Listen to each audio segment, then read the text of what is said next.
Hello, I am Lorenzo Schnicer, and I will be teaching you how to process Lexicon. Anyway, let's get along with the video. Bye. See you there.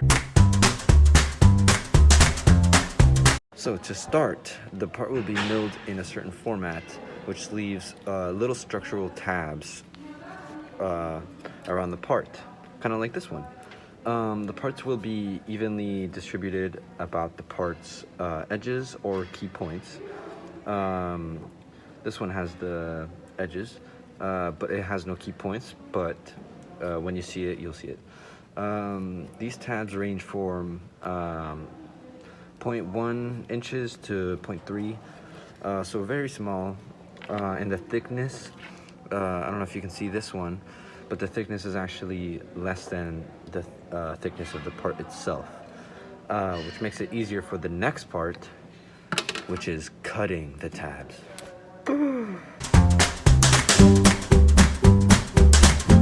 What should be done after given a processing job is to remove the part from the scaffolding. In order to do that, you have to cut off the tabs, and you can remove the tabs or cut them off in two ways, either using one of these, a handheld hacksaw, or insert image here, a vertical bandsaw. Both of those can be used to take out the tabs, but the vertical bandsaw is probably much more efficient, and it won't hurt your hands as much as this will, because this is a very, very tough job, hard job. Requires a lot of just constant cutting. So yeah. Anyway, both of those are effective and can be used to cut off the tabs. To the next part. Okay, so while cutting the tabs with any type of handheld hacksaw, which I showed you previously, the piece being processed should be held firmly with a vise. I'll show the vise right here. When clamping the piece, the jaws of the vise should always hold the portion of the part which is close to the tab that you're cutting. This ensures both safety for yourself and gives better results. After the tab has been cut, if the next tab was in too much of an awkward position to be cut, open the clamps, reposition the piece, and cut the next tab. I will show you a demonstration of me cutting this piece with the handheld hacksaw in the next portion of the video. See you there.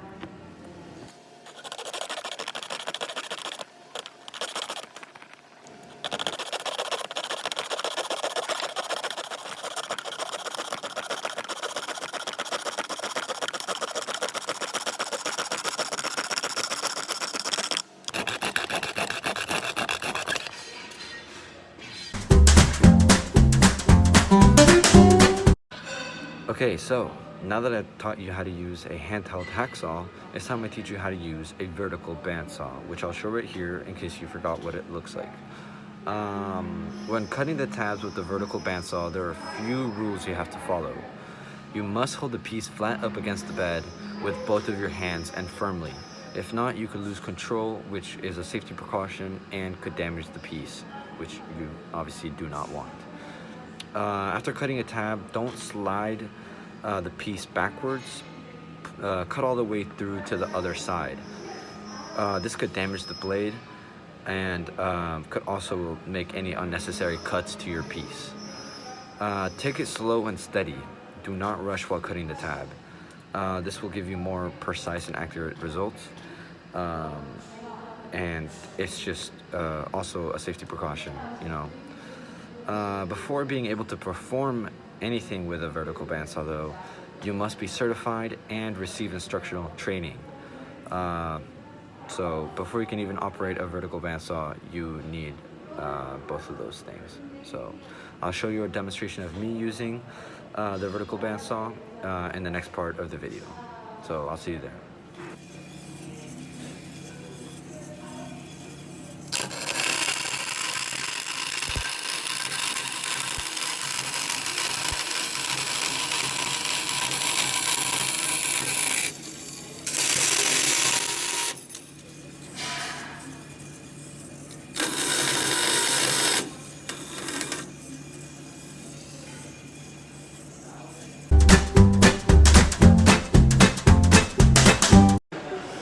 Okay, so after the cutting process, the part should be freed from its scaffolding.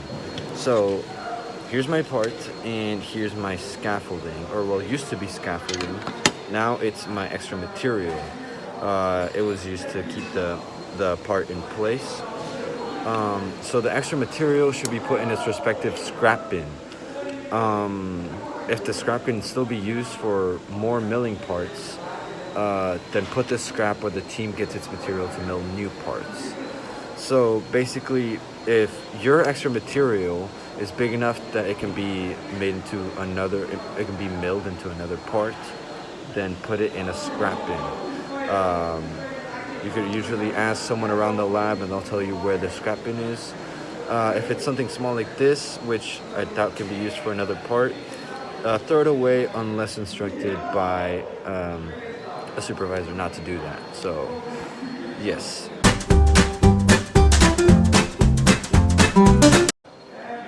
So, after cutting, the part still has a few remaining tabs, part of the tab, which you have to get rid of.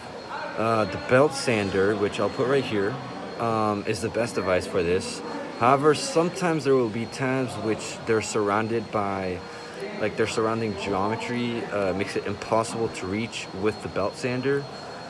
In these cases, you'll have to file them flat to the surface of the surrounding part geometry by using a manual sander. So some parts, they're very weirdly shaped, and the belt sander just can't get rid of those tabs, so you'll have to use a manual sander to get rid of those remaining tabs. When sanding metal parts, gloves are required. The part will get really hot and you could burn your fingers, so yeah, wear gloves.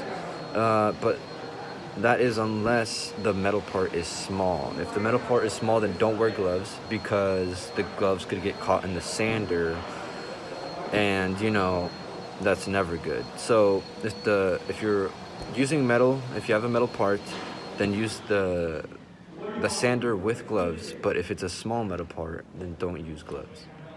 I'm going to show you a demonstration of me using the sander with my piece. And yes, I'm going to go do that now.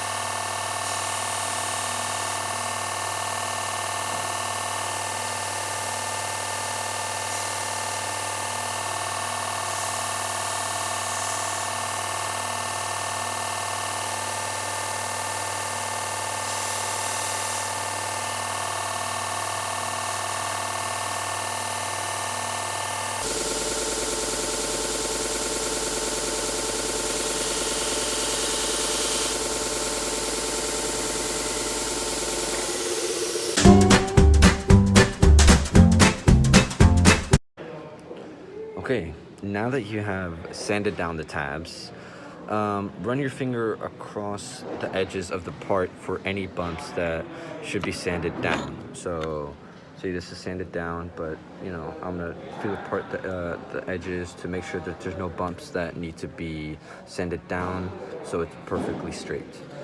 After sanding is complete, use the deburrer, which is this tool. Usually looks like this. And slide it smoothly across the part's top and bottom corners or edges. If the part's edges aren't smooth, the deburring process will likely nick the part's edges, which is okay. You will need to sand down the piece again and to make that nick smooth. So while using the deburrer tool, you could nick the part, meaning damaging it. But you can always just fix it and smooth it down again by sanding it down. If it's a bad one though, then you might have to remake the part, but I doubt it. When using the deburrer tool, never slide the tool in your direction. So never this way, that way. Always in the direction opposite from you, and never in the direction of someone else. The blade is really sharp and needs to be handled in a mature manner. Okay? So, yes. I'm gonna show you a demonstration of me using it. And yeah.